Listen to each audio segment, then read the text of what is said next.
Yang pertama dari siapa nih?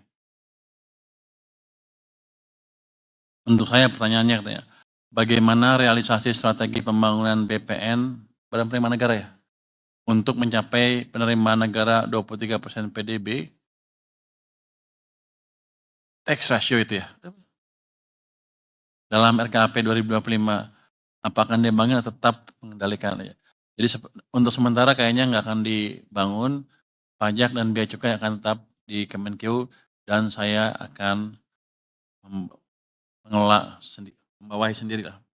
Jadi itu bagian saya, pajak dan bea cukai, saya harapkan ke depan akan lebih efisien dan efektif karena kita akan melakukan berbagai reform termasuk menutup kebocoran-kebocoran yang ada dan lebih mendisiplinkan pegawai-pegawai bea cukai dan pajak. Harusnya ke depan akan membaik terus tax ratio-nya. Mungkin nggak 23%, siapa yang bikin? Tapi akan naik pelan-pelan ke depan. Saya harapkan sih tahun depan dengan mulai hidupnya sektor real, rasionya akan naik otomatis tuh 0,5% tuh. Itu ada tambahan income sebesar 110 triliun lebih. Mudah-mudahan terjadi. Pertanyaan dari Adin Berita 1. Kemudian dari Alif Elsinta terkait penempatan dana pemerintah ke BPD, realisasinya kapan dan apakah sudah ada perhitungannya? Realisasinya belum, karena kami nunggu kesiapan BPD-nya sendiri. Gimana Pak Prima, udah ada hubungan belum dengan mereka? Izin Pak Menteri, jadi kita masih melakukan assessment terhadap 2 BPD tersebut dan setelah itu nanti setelah kami laporkan ke Bapak, mungkin nanti bisa dilaksanakan Pak. Makasih Pak. Jadi kita lihat berapa sanggup mereka menyalurkan. Nah yang di Himbara juga belum semuanya terserap. Pertanyaan berikutnya untuk saya, ada anggapan pembubaran Satgas BLBI jadi langkah lunak pemerintah terhadap para obligor yang juga dinilai mencederai moral hazard ekonomi masa lalu. Dari Ibnu Bloomberg Technos. Ibnu yang mana? Oh, di sana kali ya. Yang mana Ibnu? Oh itu Ibnu. Jadi gini, distorsi saja tapi nggak ada hasilnya. Baik saya diam, saya beresin nanti itu. Setelah meeting dengan antara bagaimana skema pendanaan untuk koperasi merah putih, benarkah jaminan dari dana desa 20% dari platform kredit, kapan PMK-nya diterbitkan? Saya pikir yang mengumumkan ini nanti Menteri Koperasi aja ya, bukan kita. Mungkin dari saya cuma segitu aja, pertanyaan untuk saya cuma 4, yang lain mungkin jawab. Di Direktorat Strategi, Dirjen Strategi Ekonomi Fiskal, lu ya berarti ya? Siapa Pak? Ya, lalu jawab. Makasih Pak Menteri. Oh ada satu. Bapak mau ngomongin dulu? Ada pertanyaan katanya, PPN DTP 100% untuk rumah yang diperpanjang sampai kapan?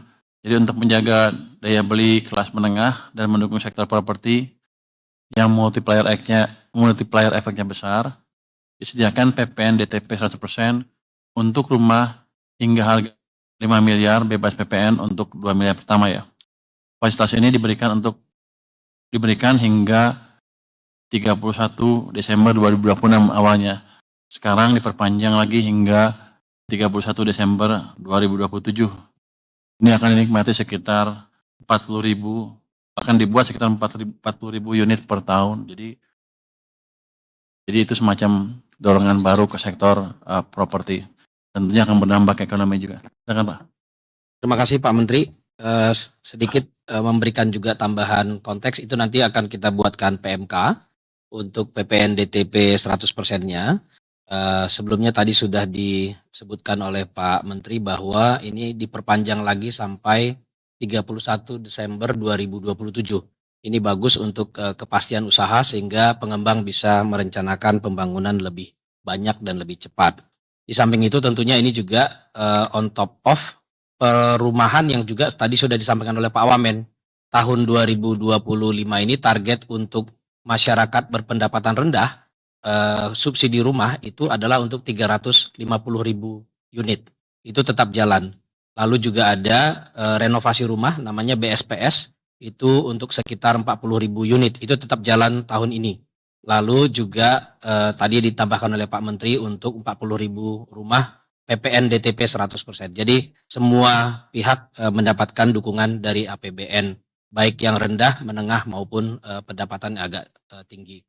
Nah, untuk tahun 2026 juga sudah pernah diumumkan bahwa program-program ini akan berlanjut. Pertama tadi BSPS akan mencapai hampir 400.000 unit. Lalu yang FLPP rumah bersubsidi itu juga sekitar 350.000 unit. Sehingga tahun depan itu akan menjadi dukungan terhadap 770.000 rumah dari APBN. Lalu ada beberapa pertanyaan yang lain. Pertama adalah mungkin tadi ada pertanyaan tentang di bottlenecking.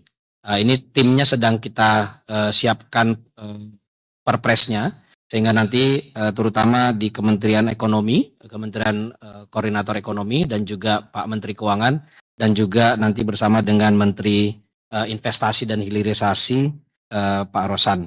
Nah, ini diharapkan nanti akan banyak di bottlenecking di sana, deregulasi.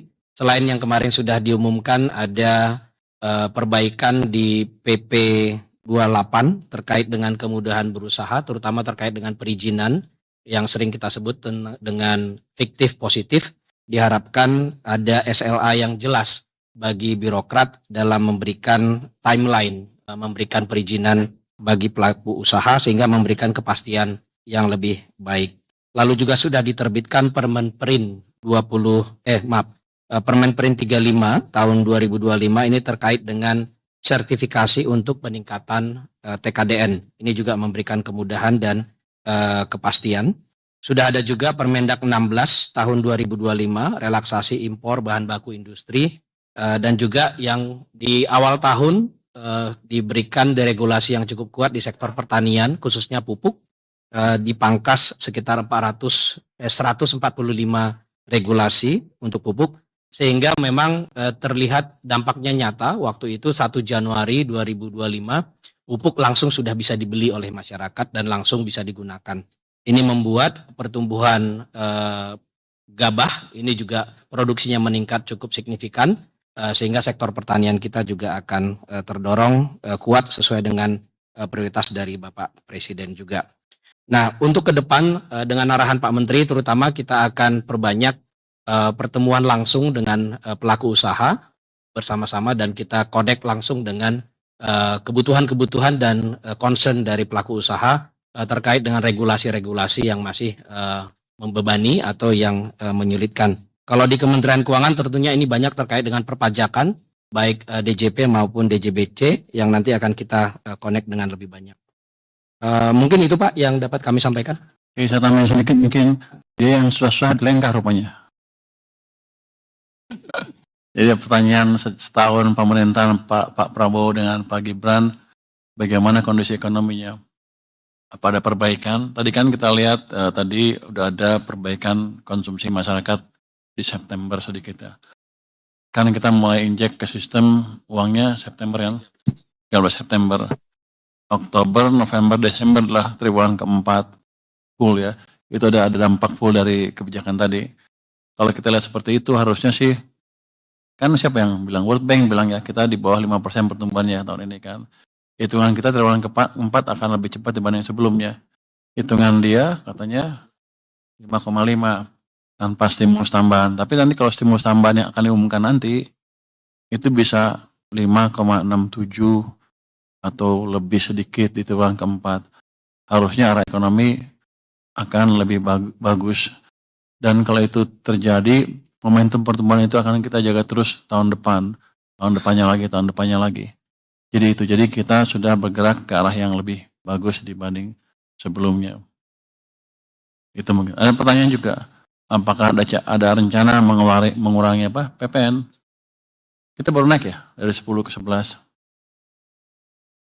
Oh, tetap naik aja naik lah.